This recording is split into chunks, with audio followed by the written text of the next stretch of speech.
Bagong araw, bagong aral. Hello and welcome again to our virtual Silid-Aralan. So this time, we're going to focus on UM 122. The subject description is Contemporary Philippine Arts from the Regions. So it is equated to the acronym CIPAR. We are going to have our first lesson, and that is Art and UI, exploring contemporary Filipino art. So, at the end of this lesson, we aim to enlighten you sa iba't ibang uri, na mga makabagong forma ng sining sa iba't ibang rehiyon. Kasama na rin dyan yung ating appreciation, pagtanggap, pagiging proud sa mga nilikha ng ating mga masusugid na alagad ng sining, at malaman din natin yung ilan sa mga elemento at principles na meron doon. So without further ado, let's delve into our subject matter. First, it's very vital na clear sa atin what is art. Okay, so in Filipino, ito ay sining, right? Ito ay kasangkapan sa komunikasyon. Dahil sa sining, tayo ay nakapaglalahad ng ating iniisip, nararamdaman at mga nilalayon sa buhay or mga nilulunggati, di ba? Yun yan sa Filipino, sa mas malalim na salita. So, always remember the key idea. Every artwork reflects the artist and their society. Lahat ng mga sining na napoproduce sa ating lipunan ay refleksyon o kinakatawan kung sino yung artist or lumikha nito at ano yung nangyayari sa lipunan. Examples na lang yan, syempre yung mga cave drawings in the prehistoric era, right? Nalaman natin na ang ating mga forefathers or mga ninuno ay may kakayahan na gumawa ng sining at sa pamamagitan yon ng pagsusulat, pagdodrawing, then at pagka-carve kasama na dun sa mga kuweba. Another example ay mga folk dances. Ano yung mga alam niyong folk dances? For example, we have the famous tinikling, right? Karinyosa, pandango sa ilaw, at marami pang uri ng sayaw. At kasama na rin syempre dahil ang pinag-uusapan natin ay contemporary art, yung mga digital art. So right now, di ba, gumagamit na ang mga artists ng iba't ibang software, right? For example, Adobe Photoshop, Adobe CSS, AutoCAD, what else? May Ibis Paint na rin at mga bagong lumagana pa, CorelDRAW, SketchDraw, na ginagamit ng mga artists to produce their own work of art. So, tatandaan natin, art is everywhere. Okay? Alamin natin, why do artists create art? So, una, for recognition. So, para makilala yung isang, for example, specific na part ng kanyang lugar. Dahil kinakatawan niya yung rehiyon, gusto niya magkaroon ng pagkilala hindi lamang siya bilang artist, kung hindi pati yung kabuuan ng region kung saan siya nanggaling. Ikalawa, worship. So we all know that during the earliest time, there was animism. Alright, nare-remember ba? Animism? Yeah, ito yung malaking or mahalagang mataas na pagpapahalaga rather ng ating mga ninuno sa mga bahagi ng kapaligiran katulad ng mga bato, right, mga puno at iba pang bahagi ng kalikasan. So it is a form of worship. So they tend to draw, carve, and also speak or spread yung mga paniniwala nila and traditions. Yeah, aside from that, it has something to do with impulse. Yeah, you can say impulse. Yeah, when you speak of impulse, it means dahil tila naramdaman ng artist yung pangangailangan na I need to do this. I want to create something functional out of my skill. So, yun yung kanilang ginagawa, right? So, out of impulse. Self-expression, to express themselves. Napakahalaga na yung tinatawag natin, di ba, na niche ng mga artists, hindi nalalayo sa kung ano talaga yung kayang gawin nila at interest nila. So, that is a form of self-expression. Okay? Additionally, we also have to note that we make art because something inside us needs to get out. Kailangan nating i-express or ilabas yung gusto nating sabihin. So we do not aim only for impressing other people or magbigay ng impresyon, kung hindi makapagbigay ng ekspresyon ng ating nararamdaman also and ng subject natin and also society kung saan siya situated in. Okay? So, another thing to remember is that ang sining ang isa sa mga pinaka matatanda or naunang forma ng komunikasyon. So, makikita natin yan sa mga prehistoric visual artworks. Yeah, nung unang panahon, nakita rin sa mga folk songs natin at mga ritual na isinasagawa. And the visual and performing arts are ways for people to express themselves and share their individual insights with others. So, sa pamamagitan ng mga sining, sila ay nakakapukaw ng atensyon, diba? Nagsisteer ng imahinasyon, or kumbaga ay pinibigyan ng laya ang ating imahinasyon at nagdudulot ng paghanga. Yan, 'di ba? Kaya nga pag nagpunta kayo ng mga museum, mga artifact section, 'di ba? Mga exhibit, makikita nyo kung gaano kaganda yung art and then napupukaw tayo. Okay? So let's delve on the first overview when it comes to art. So isa dyan ay ang tinatawag natin na sining visual.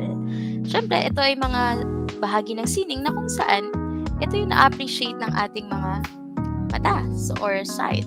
Examples of this are fine arts. So sa fine arts, papasok ang drawing, painting, sculpture, and architecture. Tatandaan, kapag decorative arts from the word itself, decorate, pagdedesenyo, we have functional yet beautiful artworks like pottery and also textiles. So later on, I'm going to show you more examples. Alright, so let's move forward to fine arts. Okay, as I said earlier, dito papasok ang drawing, okay, painting, sculpture, and architecture. Can you identify dito sa apat na to, alin dyan yung painting? Okay, correct. This is the painting. How about architecture? Architecture, ibig sabihin mga buildings, infrastructure, mga churches. Correct, this is the one. Okay, and then sculpture, syempre ito yung mga hinubog. So ito, are you familiar with this? This is the oblation. The ever-famous oblation sa UP na ginawa ni Guillermo Tolentino, isang mahusay na artist. Diba? And then, itong painting naman, ang concept niya is paglalaro ng sungka. And then, we have the drawing, right, na gumagamit din ng technique na pointillism. So, yung pamamagitan ng mga dots, right? Let's now move forward to other contemporary art forms. So, it has new styles and techniques. So, iba-iba ng disenyo at ng style.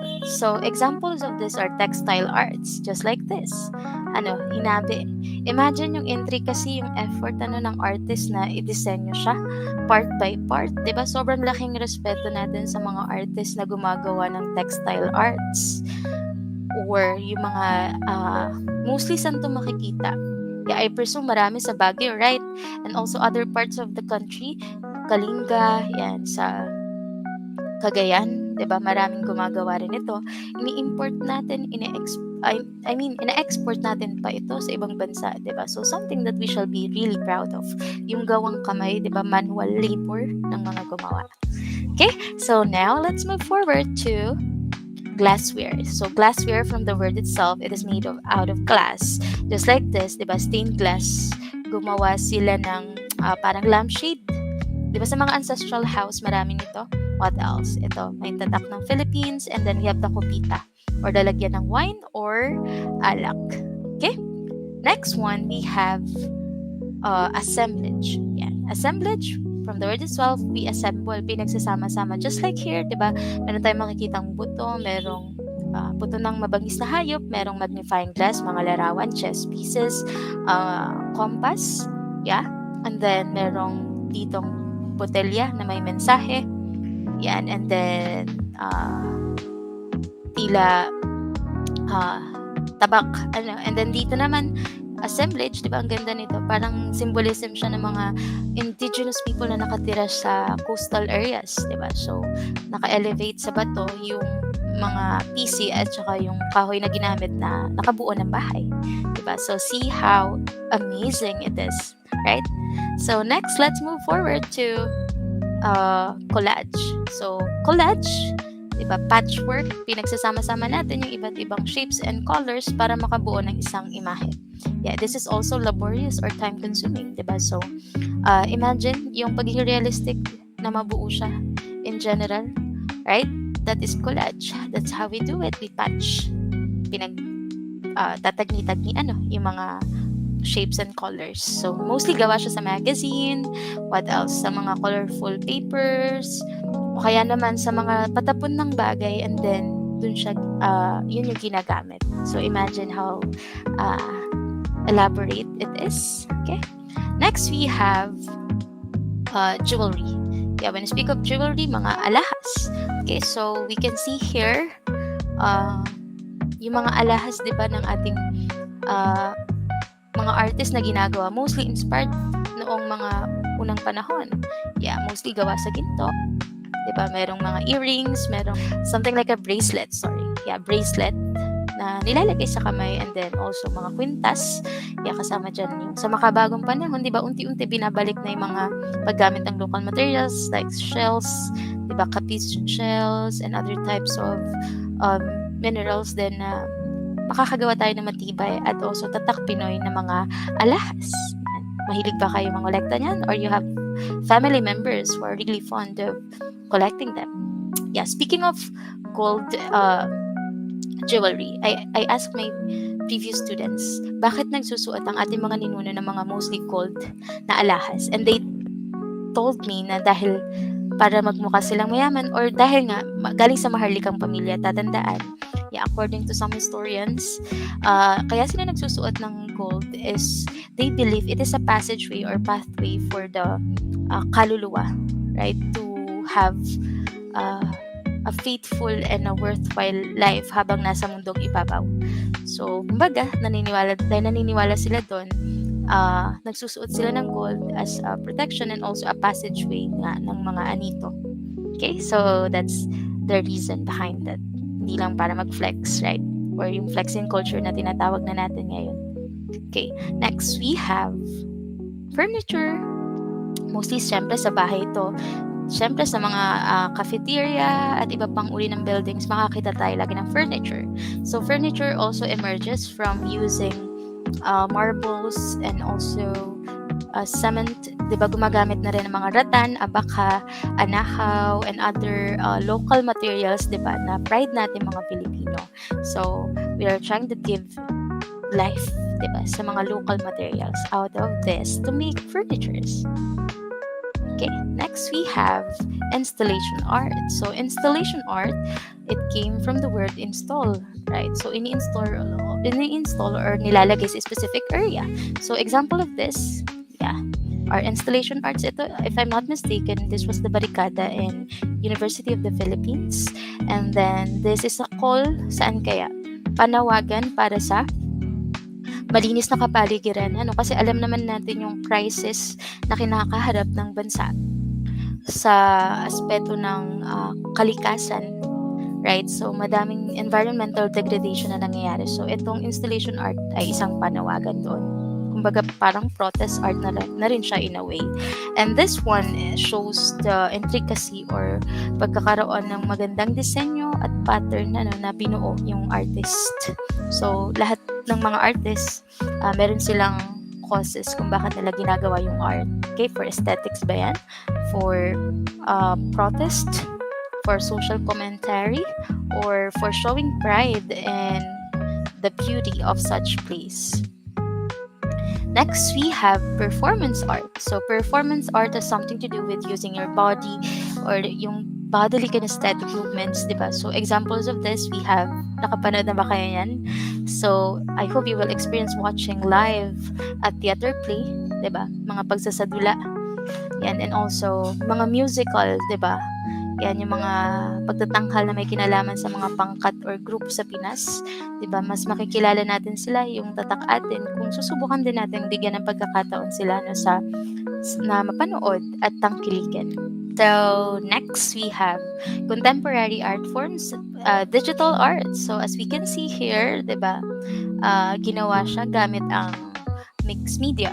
So, it can be an application, or mostly nag-start siya sa hand drawing tapos nilapatan ng technology. So that is digital art. So mga self-portrait, mga parangal like for who is she? Yes, she's Apo Wang-od, diba? And then the Banawe Rice Terraces. Digital from the word itself, diba? Digital natives tayo. Syempre, ang mga sining din nag-evolve, ginagawa na rin siya digital.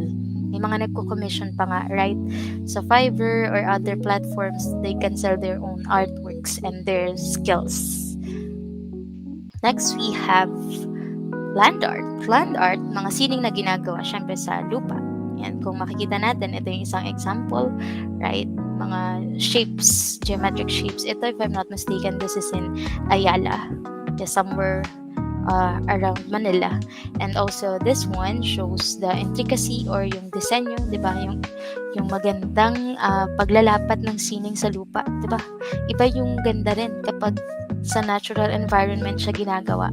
Diba? Yung view, yung mga breathtaking view, right? When you travel, you're mesmerized, surely. Or naaantig kayo sa ganda niyan. Next, we have additional for performing arts. As I mentioned earlier, we can have the traditional music, diba? Yung paggamit ng iba't ibang mga musical instruments like gong, diba? Yung mga tambol, what else? Maracas, at iba pang uri ng mga instrument, yung hinihipan ba yan, hinahampas, or kasama na rin yung gawa sa metal, sa kahoy. And when it speak of the popular music now, we have OPM or the original Filipino music or OPM, right? So marami na tayong mga naglalabas ang magagaling na banda, mga solo artist na iba't iba yung genre, right? So minsan pinagmimix pa nila yung traditional style ng mga singers and then binibisa nila ng bago or yung tinatawag nga natin na revival.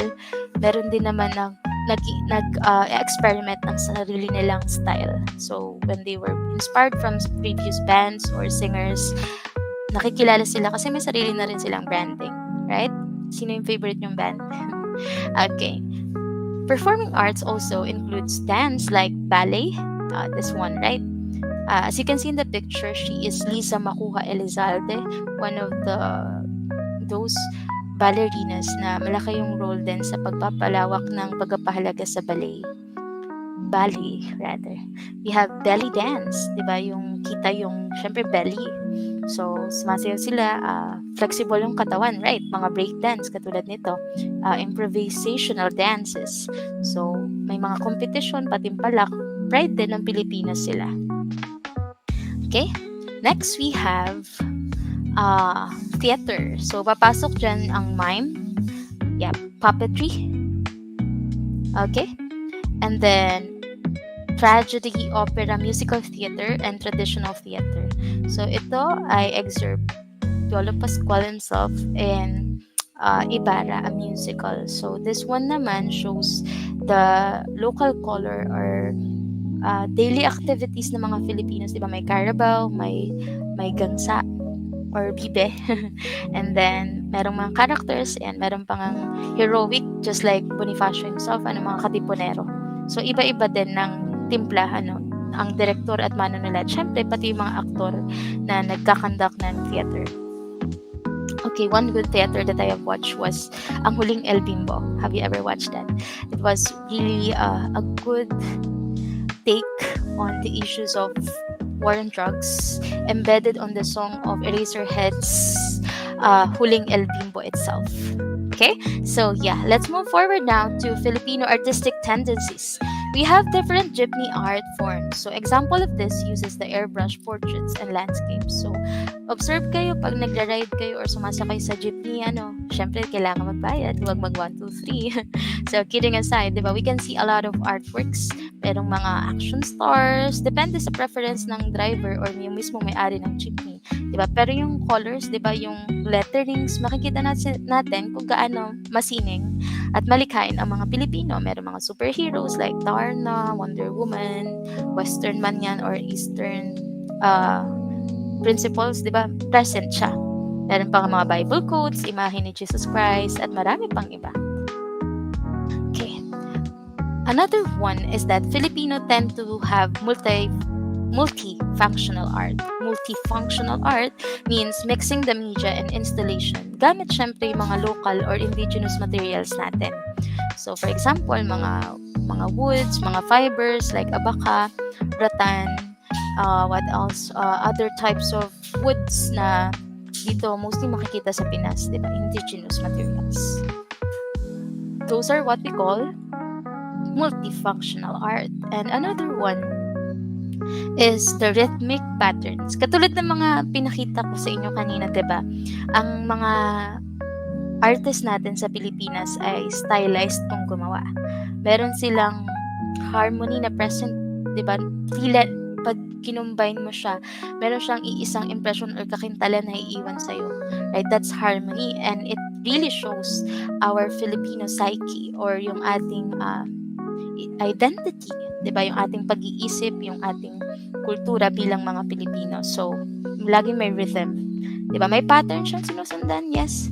Pag pinagsama-sama mo siya, may pagkakaisa siya or harmony. Therefore, nagpapakita rin ng beauty, 'di ba? Or ganda. And also, kakintalan natin bilang mga Filipinos. Yeah, so those are the pride of Filipinos when it comes to art. So let me give you a reflection activity. Why do you create or appreciate art? So please answer this question in our chat box. So with that being said, yeah, thank you everyone for joining again in our virtual Silid Aralan. If you wish to have further questions or requested contents, do not hesitate to comment in our chat box or YouTube channel because this is our growing community. Yeah, I will continue creating as long as there's someone watching and learning for free. So yeah, subscribe for more art contents, and thank you everyone.